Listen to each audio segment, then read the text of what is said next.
அனைவருக்கும் வணக்கம். விஜய் அவர்கள் ஆட்சி அதிகாரத்துக்கு வந்ததுக்கு அப்புறம் இருக்கக்கூடிய அமைச்சர்கள், பிற நபர்கள் இவர்களை தொடர்ந்து கண்காணிக்கிறோம். அதில் மிக முக்கியமாக அமைச்சர்கள் மீது அதிகமாகவே நம்ம கவனம் செலுத்துகிறோம். ஏன்னா மாற்றம் ஒன்று நடந்திருக்கு, அந்த மாற்றம் உருப்படியான மாற்றமாக இருக்கணும், இவ்வளோதான். இதற்கு இடையில சமீபத்தில் ஆனந்த வீடனில் கழுகார் பக்கத்தில் ஒரு சின்னதாக ஒரு ஆர்டிக்கல் ஒன்று வந்துச்சு. நான் காட்டிடுறேன். இப்போ புதுசாக ஒரு அமைச்சர் சிக்கிறார். அவர் ஆல்ரெடி சிக்கிக்கிட்டே இருந்தார். இப்போ இந்த தகவல் மூலம் ஏறக்குறைய உறுதிப்படுத்த முடியுது. அது என்னன்றதை இப்போ காட்டிடுறேன். அதை அப்படியே டீகோட் பண்ணி உள்ள வரேன். இந்த செய்தியில் விகடன் பத்திரிகையில் கழுகார் பக்கத்தில் சொல்லக்கூடிய விஷயம் என்ன அப்படின்னா, சமீபத்தில் சாயப்பட்டில் அதிகமாக ரைடு நடத்தின ஒரு அமைச்சர். அந்த அமைச்சர் வேகமாக செயல்பட்டார். திடீர்னு அமைதியாயிட்டார். ஏன்னா போதுமான கவனிப்பு, அதாவது லட்டு பரிமாறப்பட்டது, அதுக்கப்புறம் அமைதியாயிரு. இதுதான் சுருக்கமாக அவங்க சொல்லியிருக்கிறது. இதன்படி பார்த்தா இந்த ஆட்சி அதிகாரத்துக்கு வந்ததுக்கப்புறம் இந்த சாயப்பட்டிகள் அதிகமாக ரைடு நடத்துறது வேறு யாரும் கிடையாது, environmental minister V K Rajiv அவர்கள். இப்படி சாயப்பட்டிகள் சம்பந்தப்பட்ட விஷயங்களை அதிகமாக ரைட் நடத்தி அதில் சீல் வச்சது வி கே ராஜீவ் அவர்கள். அவர் தான் நம்முடைய சுற்றுச்சூழல் துறையுடைய அமைச்சர். இந்த சுற்றுச்சூழல் துறை அமைச்சர் இருக்கா இல்லையா, இவர் அப்படி என்ன வாங்கிட முடியும்? நிறைய நபர்களுக்கு எப்படி தோணும் அப்படின்னா, இது ஒரு பெரிய துறை ஒன்றும் கிடையாது அப்படின்னு தோணும். ஆனால் உண்மை அப்படி கிடையாது. இது ஒரு பெரிய கலெக்ஷன் பார்க்கக்கூடிய டிபார்ட்மெண்ட். எனவே இதில் யார் போடுறான்னு நாங்கள் ஆரம்பத்துலேருந்தே கவனிச்சது உண்டு. இது ராமநாதபுரத்துலேருந்து ஒரு டாக்டர் கொண்டு வந்து போட்டிருக்காரு விஜய் அவர்கள். அப்படின்னும் போது ஒரு ரூரல் பகுதியிலேருந்து ஓரளவுக்கு அந்த பகுதிக்கு ஏதாவது நல்லது செய்ய முயற்சி பண்ணுவார் அப்படின்னு நம்பினா நடக்கிறது என்னமோ நேர்மாறா. எல்லாரும் வசூல் பண்ண ஆரம்பிக்கலாம் வச்சுக்கோங்க. எவ்வளோ இருக்குன்னு நினைக்கிறீங்க? எல்லாரும் இதில் என்ன வசூல் பண்ண முடியும் நினைக்கிறீங்க? இதில் எவ்வளோ கலெக்ஷன் நடக்க முடியும் நினைக்கிறீங்க? இப்போ நான் ஒவ்வொன்றா சொல்கிறேன், அது என்னன்றது அப்படி நீங்கள் புரிஞ்சுக்கிற மாதிரி சொல்கிறேன். இப்போ இந்த சாயப்பட்ட தொழிற்சாலைகள் இல்லையா, இந்த தொழிற்சாலைகள் இருக்கிறது திருப்பூரில் ஒரு 400க்கும் மேற்பட்ட தொழிற்சாலைகள் இருக்கும். நாமக்கல் ஏரியாவில் ஒரு 250 இருக்குன்னு வச்சுக்கோங்க. ஈரோடு பகுதியில் ஒரு 350 இருக்கும். இதை தவிர மாநிலத்துடைய பிற பகுதிகளில் சேர்த்தா ஒரு 150 இருக்கும். இதுதான் இந்த சாயப்பட்டறையோட எண்ணிக்கை. இப்போ நீங்கள் வெறும் திருப்பூரை மட்டும் எடுத்துக்கிட்டு இந்த சாயப்பட்டறைகள் எடுத்துவீங்க, சரியாக ரெகுலேட் பண்ணி வச்சுக்கோங்க. 400 பேர் ஒரு லட்ச ரூபா கொடுத்தாலும் வச்சுக்கோங்க. வருஷத்துக்கு 1 லட்ச ரூபாய் இந்த மாதிரி வாங்குறது உண்டு. முன்னாடி நிறையாவே வாங்கினாங்க. இவங்க 1 லட்சம் கேட்டால் கூட இந்த மாவட்டத்தில் மட்டும் சுமார் 40 கோடி ரூபா கலெக்ஷன் பார்க்க முடியும் ஒரு வருஷத்துக்கு. குறைஞ்சபட்ச தொகையாக சொல்கிறேன். ஈரோடுலேருந்து ஒரு 35 கோடி, ஏன்னா 350 இருக்குது. அதுக்கப்புறம் நாமக்கல் பகுதி அதில் ஒரு 150லேருந்து 200 இருக்குது, அதில் ஒரு 15 கோடி. இது தவிர மாநிலத்துடைய பிற பகுதிகள் இருக்கு இல்லையா, இந்த பகுதியெல்லாம் கூட்டி கழிச்சுன்னு வச்சுக்கோங்க, அது ஒரு 15லேருந்து 20 கோடி. ஸோ வருஷத்துக்கு எப்படி பார்த்தாலும் 95 கோடி நெருக்கி இந்த பகுதியில் 1 லட்ச ரூபா ஒருத்தவங்கள்ட்ட நீங்கள் வாங்கினாலே போதுமானது. இதை தருவாங்களா அப்படின்னா, மொத்த என்வரான்மெண்டல் மினிஸ்ட்ரியில் சுற்றுச்சூழல் துறை, இந்த சுற்றுச்சூழல் துறையில் அட்டவணைகள் பிரிச்சிருப்பாங்க. இதில் மிக முக்கியமானது ரெட்டு, அதாவது சுற்றுச்சூழல் அதிகமாக பாதிக்கக்கூடிய தொழிற்சாலைகள், நிறுவனங்கள். இதை ரெட்டில் சேர்த்துருப்பாங்க. சரியா? சிவப்பு அப்படின்ற அட்டவணைக்கு வந்துருப்பாங்க வச்சுக்கோங்க. இந்த அட்டவணையில் இருக்கக்கூடிய இந்த ரெட்டில் வரக்கூடிய மிக முக்கியமான தொழிற்சாலை சாயப்பட்டறைகள். இதை தவிர பேப்பர் மில்லு, அதுக்கப்புறம் சிமெண்ட் ஃபேக்ட்ரி இல்லையா, சிமெண்ட் ஃபேக்ட்ரி, அதுக்கப்புறம் மருந்து உற்பத்தி பண்ணக்கூடிய தொழிற்சாலைகள். இந்த தொழிற்சாலைகள் எல்லாமே இந்த ரெட்டுக்குள்ளே வரும். நீங்கள் வெறும் சாயப்பட்டறை மட்டும் நினச்சிடாங்க. அதை 1 லட்ச ரூபா வாங்க முடியும்னா இது எல்லாம் 2-3 லட்சம் ரூபா வாங்க முடியும், இந்த சிமெண்ட் ஃபேக்ட்ரிலாம் ஆரம்பிச்சின்னா. ஸோ இது எல்லாமே சேர்த்தீங்கன்னா எவ்வளோ வர முடியும் அப்படின்னா, ஒரு வருஷத்துக்கு 200-300 கோடி ரூபா வசூல் பண்ண முடியும் ஈஸியாக, இந்த ரெட்டில் இருக்கக்கூடிய தொழிற்சாலைகள் மட்டும். அதுக்கப்புறம் ஆரஞ்சு ஒன்று இருக்குது. இந்த ரெட் அண்ட் ஆரஞ்சு இருக்கு இல்லையா, இந்த பகுதியில் மட்டும் அதிகமான வசூல் எப்போவுமே நடக்கும். பல காலமாக இது உண்மை. ஸோ இவங்க வந்ததுக்கப்புறம் ஏதாவது மாற்றம் நடந்திருக்காங்கன்னா அதே வசூலை இவங்களும் பண்ணுறாங்கன்னா என்ன இங்கே நீங்கள் சுற்றுச்சூழலை காப்பாற்றிட முடியும்?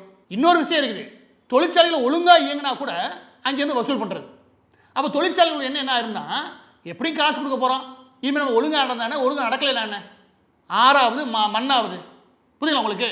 அது ரிவராக இருந்தால் என்ன, இல்லாட்டி நல்ல மண்ணாக இருந்தால் என்ன, நமக்கு தேவை அமைச்சரை கவனிச்சா போதும் அப்படின்ற மனநிலைக்கு வந்துடுவாங்க. ஏன்னா கடைசியில் எங்கே போய் நிற்கும் அப்படின்னா, ஒவ்வொரு கம்பெனிக்கும் ப்ரெஷரு, ப்ராஃபிட் காட்டி ஆகும். அந்த ப்ரெஷர் வரும்போது அவன் எந்த எல்லைக்கும் போவான். நீங்கள் கை சுத்தமாக இருந்தீங்கன்னா இந்த வேலை ஒழுக்கமாக நடக்க முடியும். நான் சொல்கிறீங்களா? அதாவது ஏன் நம்ம லஞ்சம் வாங்குறது இந்த மாதிரி மினிஸ்டர் ரொம்ப ஆபத்தான நம்ம சொல்கிறோம்னா, நீங்கள் லஞ்சம் வாங்கிட்டீங்க, உங்களால் அவங்க நெறிமுறைப்படுத்த முடியாது. அதுக்கப்புறம் ஆறுகள்லேருந்து எல்லாமே பாழாக போயிடும். அதுதான் கடந்த 35 வருஷங்களுடைய பாதிப்பு. அப்படின்னு போது வந்த மாற்றம்ன்றது அதன் மீது ஒழுங்காக நடவடிக்கை எடுக்கிறது, அதை இயங்க அனுமதிக்கிறது. சும்மா ஒழுங்காக நடந்துகிட்டு இருக்கும், எல்லா பேப்பரும் ஒழுங்காக இருக்கும், அவனை போய் தொந்தரவு பண்ணுறதல்ல. அதே மாதிரி ஒழுங்காக இயங்காதவனை சரி பண்ணுறது. ஆனால் லஞ்சம்னு வந்துருச்சுன்னா இந்த 2 பக்கத்துமே அடிவாங்க. அதுக்கப்புறம் ஆரஞ்சு பகுதியில் என்ன வரும் அப்படின்னா, பெட்ரோல் ஸ்டேஷன் இருக்கலாம், பெட்ரோல் பல்க்கு. இந்த பெட்ரோல் பல்க் எல்லாமே 5 வருஷமோ இல்லை 4 வருஷத்துக்கு ஒரு தடவை அவங்க ரினியூவல் பண்ணி ஆகணும். அவங்க இந்த சுற்றுச்சூழல் துறை இருக்கு இல்லையா, இவங்ககிட்ட ஒரு சர்டிஃபிகேட் வாங்கி ஆகணும். சுற்றுச்சூழல் அனுமதி இருக்கு இல்லையா, அது வாங்கி ஆகணும். இது மட்டும் கிடையாது, இது உங்கள் எல்லா பேருக்கும் தெரிஞ்சதுனால சொல்கிறேன், இது மட்டும் கிடையாது. இதில் மிக முக்கியமான இந்த ஆரஞ்சில் வருது ஹோட்டல்ஸ் வருமானம். உண்மையிலே ஹோட்டல்ஸோட கழிவுகளை அதை வெளியே வரதில் ரெகுலேட் பண்ணுறதுல மிக முக்கியமான இடத்துல இருக்கிறது இந்த சுற்றுச்சூழல்துறை. எனவே ஹோட்டல் ஸ்டாஃப்லாம் வசூல் பண்ணுவாங்க. நீங்கள் நினைக்க முடியாத அளவுக்கு சத்தமே இல்லாமல் சில துறைகள் இருக்கு இல்லையா, அது ரொம்ப பெரிய லெவலில் கிம்பளை பார்க்க முடியும். அதில் மிக முக்கியமான துறை வந்து இந்த சுற்றுச்சூழல் துறை. இதில் அடுத்த கேட்டகரியில் வர்றது வந்து க்ரீன், அதுக்கப்புறம் ஒயிட். இதில் பெருசாக வருமானம் பார்க்கறதில்ல. ஒயிட் வந்து சாஃப்ட்வேர் இண்டஸ்ட்ரி இருக்கும், அவங்கள்ட்ட எதுவும் பெரிய லெவலில் என்வாயன்மெண்டல் பிரச்சனைலாம் வரப்போகிறது கிடையாது. அப்புறம் க்ரீன் இருக்கும், பேக்கிங், ஸ்டோரேஜ், இந்த மாதிரி இருப்பாங்க இல்லையா, இவங்கெல்லாம் க்ரீன். அதுக்கப்புறம் ஒயிட்டில் வந்துடுவாங்க. இவங்களெல்லாம் பெரிய லெவலில் அவங்க கண்டுக்கிறது கிடையாது. இந்த ஸ்கூலு காலேஜில் இருக்கல இதெல்லாம் ஒயிட்டில் வந்துடும் வச்சுக்கோங்க. இதெல்லாம் அப்படியே கண்டுக்கிறதே கிடையாது. ரெட் அண்ட் ஆரஞ்சில் வரக்கூடிய நிறுவனங்களோட பட்டியல் எடுக்க வேண்டியது, அந்த பட்டியலில் இருக்கக்கூடிய நிறுவனங்களை ரைடுன்ற பேரில் போக வேண்டியது, அதை வச்சு ஒரு பெரிய பயத்தை எல்லா பக்கத்தில் ஒரு வேவாக உருவாக்க வேண்டியது, அதற்கப்புறம் தேவையான கலெக்ஷனை பார்க்க வேண்டியது. இந்த விஷயத்தை, இந்த செய்தி லீக் ஆயிருக்கு இல்லையா, இதில் குறிப்பிட்ட அமைச்சருடைய மாமனார் தான் டைரெக்டாக அந்த வேலை டீல் பண்ணுறாரு அப்படின்ற செய்தி வந்திருக்கு.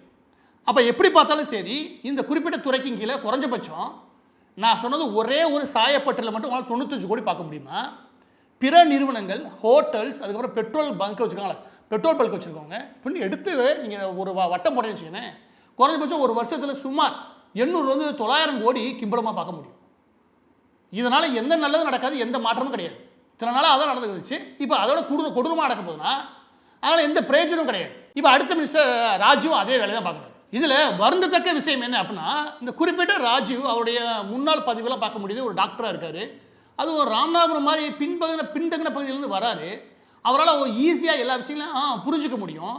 எனவே அதனுடைய வளர்ச்சிக்கு ஏதாவது கவனம் செலுத்தினார்னா, அதை விட்டுட்டு இதில் கவனம் செலுத்தினான்னு வச்சுக்கோங்க, அந்த கவனம் செலுத்தலைன்றது ஒன்று போய் இவர் தன்னை பாதுகாக்கிறார் இல்லையா, அதுலேயே பொழுது போயிடும். எவ்வளோ பேர்ட்ட வசூல் பண்ணோம், அதை வசூல் பண்ண எங்கே சேர்த்தோம், இந்த குழப்பிலேயே போயிடும். அப்போ வந்து எந்த நல்லதும் செய்ய முடியாமல் போயிடும். இதுதான் மிக முக்கியமான வருத்தம். ஆனால் கெடுவாய்ப்பாக விஜய்க்கு ஒரு பெரிய சிக்கல் ஒன்று இருக்குது. அது என்ன அப்படின்னா, எந்த அமைச்சர் மீது நடவடிக்கை எடுக்க முடியல அவரால். ஏன்னா நடவடிக்கை எடுத்தனா எங்கள் எதிர்த்தரப்பில் போய் சேர்ந்துருவாரும் பயப்படுறாரு. ஏன்னா இவர் நடத்துறது மைனாரிட்டி கவர்மெண்ட். இந்த மைனாரிட்டி கவர்மெண்ட்டுக்கு ஒவ்வொரு எம்எல்ஏ தேவை. அதனால் ஏடிஎம்கேலேருந்து ஆளை பிடிச்சி உள்ளே உட்கார வைக்கிறாங்க, எதிர்த்தரப்பில் பதவி விலக வைக்கிறாங்க, எதிராக இருக்கக்கூடிய பிற கட்சியிலேருந்து ஆதரவு தேடுறாங்க. ஏறக்குறைய திமுக கூட்டிலேருந்து எல்லா பற்றியும் உள்ளே கொண்டு வச்சு.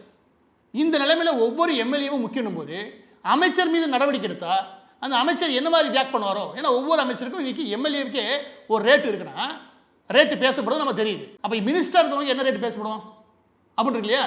எனவே அந்த ரேட்டுக்கு அவங்க அடிபணிச்சு எங்கிட்ட மாறிடுவாங்கன்ற பயம் விஜய்க்கு இருக்குது. அதனால தான் இது வரைக்கும் இத்தனை அமைச்சர் பட்டி எடுத்தாச்சு. அத்தனை அமைச்சர் மீதும் ஏகப்பட்ட குற்றச்சாட்டுகள் வர ஆரம்பிச்சிருச்சு.